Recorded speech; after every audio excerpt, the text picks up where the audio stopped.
Hi everyone, this is Daniel from the HMG podcast and also on the Western Tabletop YouTube channel. We're going to talk bolt action FAQ very quickly. Just released, or we got it in Australia this morning. There's a few things which I've already sent a couple of emails just to go, hey, just to clarify, what do you mean by that? They're actually not that bad in terms of changes, but the implications of those changes can be quite different to what we've potentially been playing. Might be different in your area. This is only our opinion on what we think is going on. Hopefully we'll get this clarified in the next, give it sort of 48 hours. We generally reach a consensus online with what the FAQ says. But so there's a few different errata changes and alterations for some of the campaign books. So Mariana and Palau Islands, D-Day British Selector for the British and Canadian D-Day book that was put through. There's a couple of small changes on that, as well as some update on the Pegasus Bridge. From memory, in the previous FAQs, they had some wording that was there, so the wording might have just changed slightly.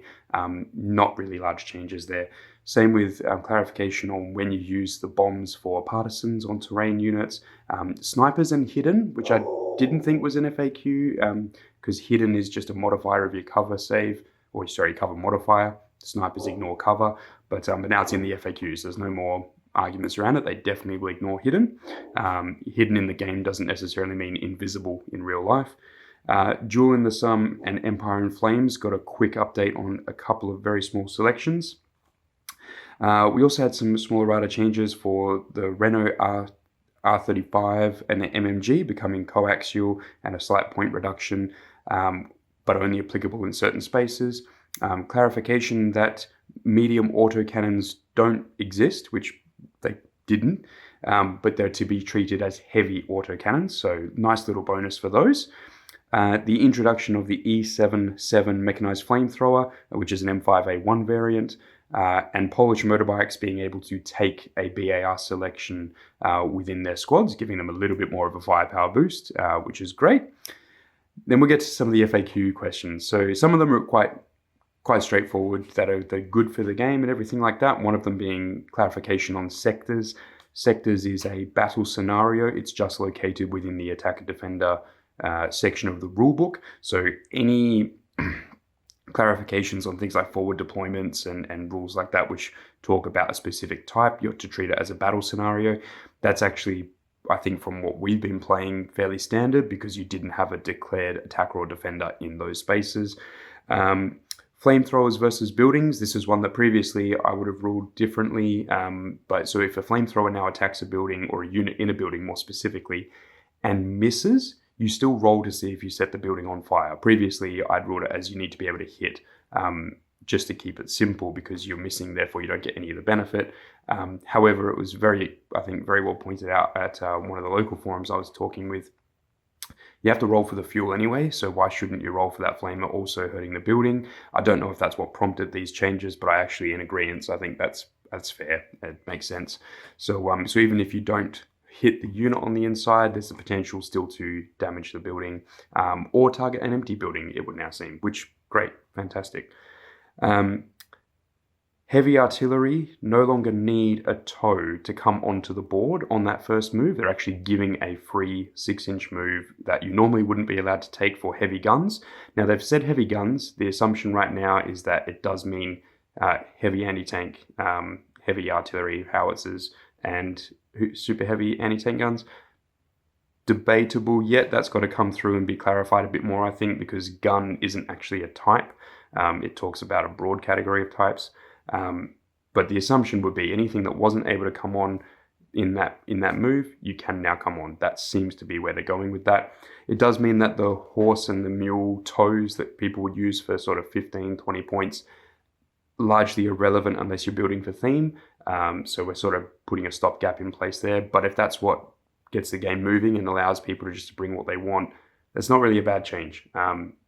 Concerns that it makes certain things that they've already done redundant, but that's fine.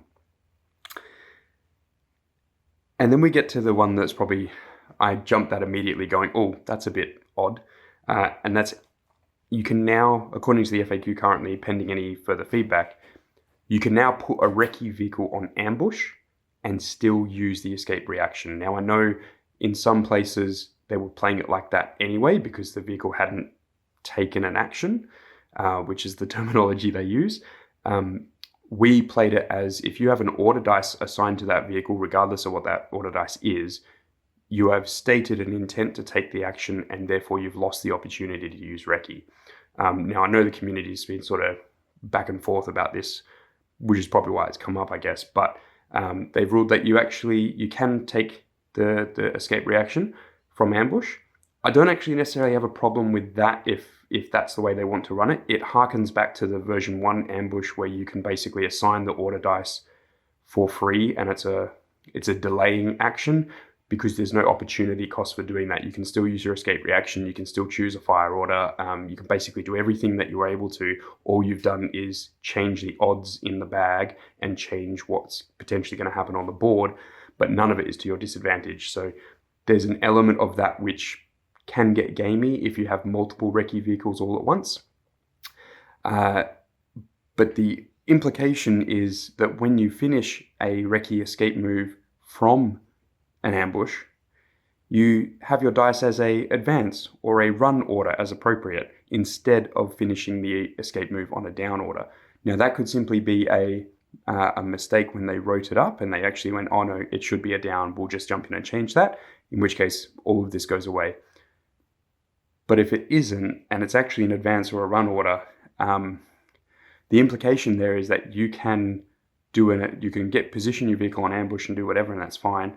Take your run order, because you wouldn't really want to take an advance order, to be fair. You take your run order, which then makes you immune to assaults and counter assaults, or very hard to hurt at least, where previously you would go down, and so you could be counter assaulted and be hit on 4s. Now, situational, it's not going to happen all the time, but an interesting change, something that makes Recce vehicles, which are widely considered still very useful and powerful units, it actually makes them significantly better.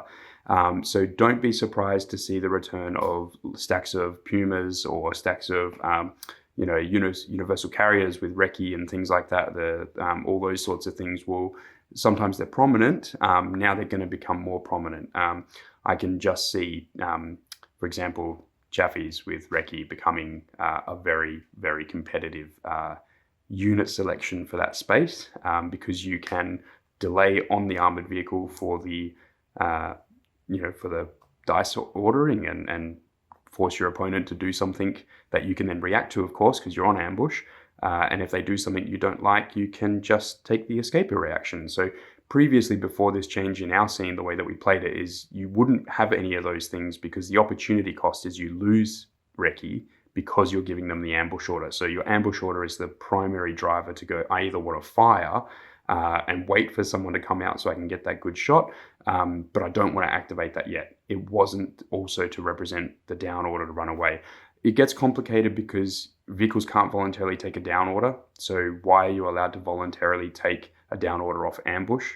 If it's to trigger the escape reaction, well, that's covered by Recce anyway. So just how do we put that in?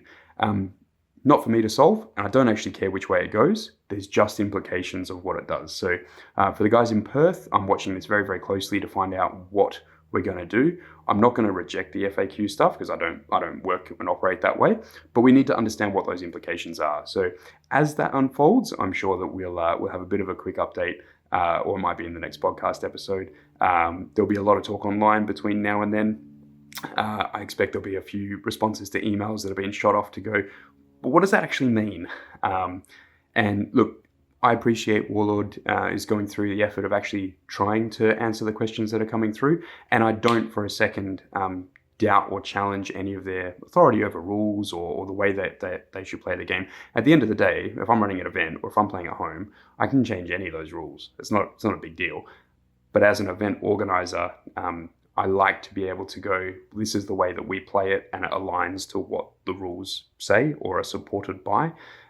Very specific occasions, I might do something differently to that, but otherwise the intent is that if you go and buy the books, if you go and read the FAQs, you should all come away with approximately the same understanding for how something works, and that's what we use at the events. But anyway, this is just a very quick one, and I'm sure we will see more of this coming up. Bye.